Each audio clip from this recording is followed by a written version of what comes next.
Assalamualaikum warahmatullahi wabarakatuh. Halo teman-teman, selamat datang di Student Channel. Pada kali ini kami kelompok 9 akan menyajikan materi dengan topik kesulitan belajar dan alternatif pemecahannya. Adapun 3 subtopik yang akan kami sajikan dalam materi kali ini. Yang pertama, faktor internal dan eksternal penyebab kesulitan belajar. Dan yang kedua, diagnosis dalam kesulitan belajar. Yang ketiga, alternatif pemecahan permasalahan kesulitan belajar. Baiklah, terlebih dahulu kami akan memperkenalkan diri. Perkenalkan, nama saya Cynthia dengan NIM 20030500071. Assalamualaikum warahmatullahi wabarakatuh. Nama saya Mulia Silji dari kelompok 9 dengan NIM 20030500052. Assalamualaikum warahmatullahi wabarakatuh. Perkenalkan, nama saya Pratama dengan NIM 20030500062. Perkenalkan, saya Lydia Putri Permatasari dengan NIM 20030050013. Adapun tujuan dalam video ini adalah untuk memaparkan alternatif pemecahan kesulitan belajar serta untuk memenuhi tugas pada mata kuliah Psikologi Pendidikan yang diampu oleh Ibu Dr. Nur Izzati SPD MSI. Baiklah, langsung saja subtopik pertama, kedua, dan ketiga akan dilanjutkan oleh teman kami. D. Kesulitan belajar dan alternatif pemecahannya. Setiap siswa pada prinsipnya memiliki peluang yang sama untuk mencapai kinerja akademik atau academic performance yang memuaskan. Namun, dari kenyataan sehari-hari, setiap siswa itu memiliki perbedaan dalam hal kemampuan intelektual, kemampuan fisik, latar belakang keluarga, kebiasaan, dan pendekatan belajar yang terkadang sangat mencolok antara satu siswa dengan siswa yang lainnya. Sementara itu, penyelenggaraan pendidikan di sekolah-sekolah pada umumnya hanya ditujukan kepada para siswa yang berkemampuan rata-rata, sehingga siswa yang memiliki kemampuan di atas rata-rata atau kurang itu sering terabaikan. Dan siswa-siswa yang berkategori di luar rata-rata tidak mendapat kesempatan yang memadai untuk berkembang sesuai dengan kapasitasnya.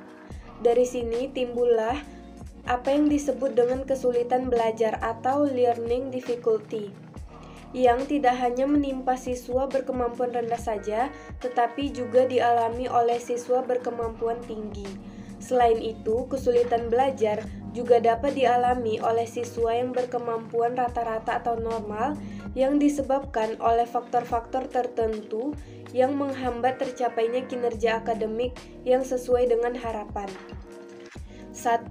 Faktor-faktor kesulitan belajar. Kesulitan belajar seorang siswa biasanya tampak jelas dari menurunnya kinerja akademik atau prestasi belajarnya. Namun, kesulitan belajar juga dapat dibuktikan dengan munculnya kelainan perilaku atau misbehavior. Siswa seperti suka berteriak di dalam kelas, mengusik teman, sering tidak masuk sekolah, berkelahi, dan lain sebagainya. Secara garis besar, faktor-faktor penyebab timbulnya kesulitan belajar terdiri dari dua macam, yaitu yang pertama, faktor intern siswa, yaitu hal-hal atau keadaan-keadaan yang datang dari dalam diri siswa sendiri. Yang kedua, faktor ekstern siswa, yaitu hal-hal atau keadaan-keadaan yang datang dari luar diri siswa atau bisa berasal dari lingkungannya. Faktor intern siswa.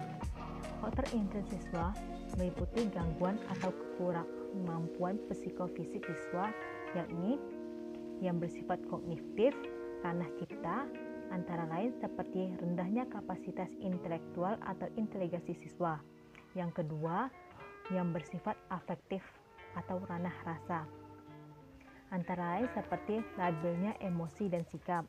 Yang ketiga, yang bersifat psikomotor atau ranah karsa, antara lain seperti terganggunya alat-alat indera, penglihatan dan pendengar seperti mata dan telinga.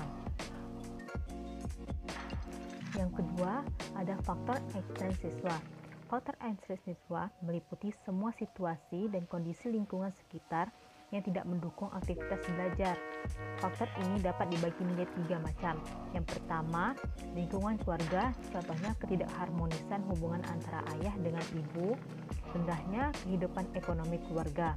Kedua, lingkungan perkampungan atau masyarakat, contohnya wilayah perkampungan kumuh atau slum area dan teman sepermainan atau peer group yang nakal.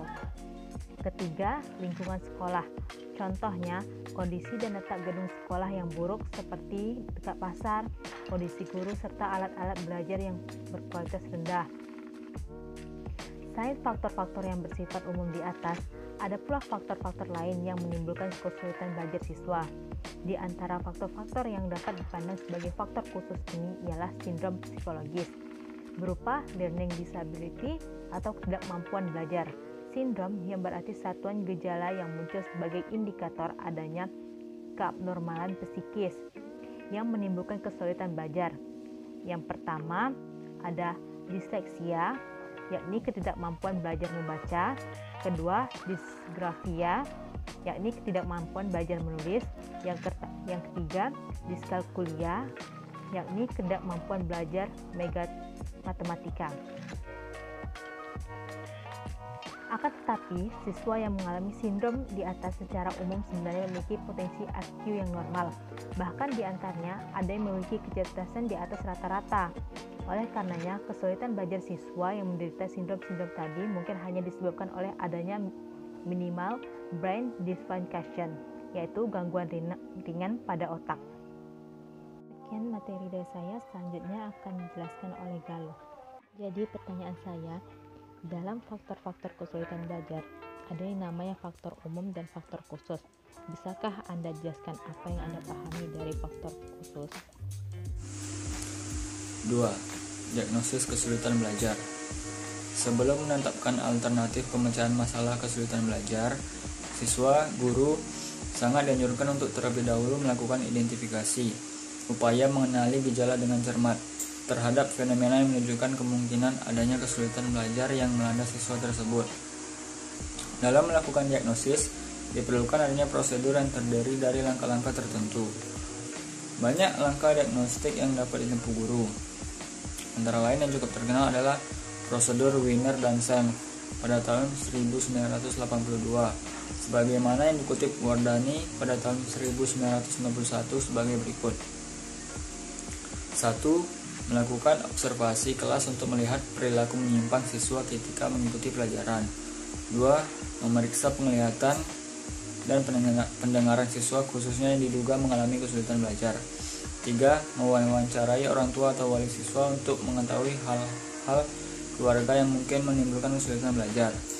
4. Memberikan tes diagnostik bidang kecapakan tertentu untuk mengetahui hakikat kesulitan belajar yang dialami siswa. 5. Memberikan tes kemampuan inteligensi atau IQ khususnya kepada siswa yang diduga mengalami kesulitan belajar. Pertanyaan saya yaitu, berikan contoh tes kemampuan inteligensi atau tes IQ kepada siswa yang mengalami kesulitan belajar. Terima kasih. Alternatif pemecahan kesulitan belajar. Banyak alternatif yang bisa digunakan oleh guru untuk mengatasi kesulitan belajar dari siswanya. Yang pertama adalah analisis hasil diagnosis. Dalam hal ini, guru harus mendiagnosis sedemikian rupa agar data dan informasinya dapat menentukan jenis kesulitan apa yang didapat oleh anak atau siswa yang bersangkutan ini. Contoh, ketika Badu sulit memahami arti kata polisemi, ia menganggap bahwa polisemi ini artinya A, sementara gurunya mengatakan polisemi sebenarnya artinya B. Dalam hal ini, guru harus menelaah sedemikian rupa apa jenis kesulitan dari Badu tersebut. Yang kedua, menentukan bidang kecakapan yang bermasalah. Pada masalah Badu tadi, guru tersebut harus menentukan bidang kecakapan apa yang bermasalah dan harus diperbaiki. Adapun 3 bidang kecakapan, yaitu masalah tersebut dapat ditangani oleh guru, dan yang kedua, masalah tersebut dapat ditangani oleh orang tua Badu, dan yang ketiga, masalah itu tidak dapat ditangani oleh guru ataupun orang tua Badu. Nah, berdasarkan hasil diagnosis dari gurunya, ternyata Badu tidak bisa memahami arti kata polisemi ini harusnya digunakan untuk A atau untuk B. Dan artinya bahwa pada kasus ini, Badu dapat ditangani oleh gurunya sendiri. Lanjut kepada cara alternatif yang ketiga yang bisa digunakan oleh guru, yaitu menyusun program perbaikan atau remedial. Dalam hal ini, guru harus memerhatikan 5 hal sebelum melaksanakan remedial. Yang pertama, tujuan pengajaran remedial. Yang kedua, materi pengajaran remedial. Yang ketiga, metode pengajaran remedial. Yang keempat, alokasi waktu pengajaran remedial. Dan yang kelima adalah evaluasi setelah siswa menghadapi perbaikan atau remedial ini. Demikian penjelasan yang bisa saya berikan. Selanjutnya, saya akan memberikan pertanyaan kepada teman-teman. Pertanyaannya, bagaimana pendapat teman-teman mengenai kasus Badu tersebut? Dan tolong berikan contoh kasus lain yang penanganannya sama seperti Badu. Baiklah teman-teman, sekian materi yang dapat kelompok kami sajikan pada kesempatan kali ini. Semoga dapat memberikan manfaat bagi kita semua. Akhir kata, wassalamualaikum warahmatullahi wabarakatuh.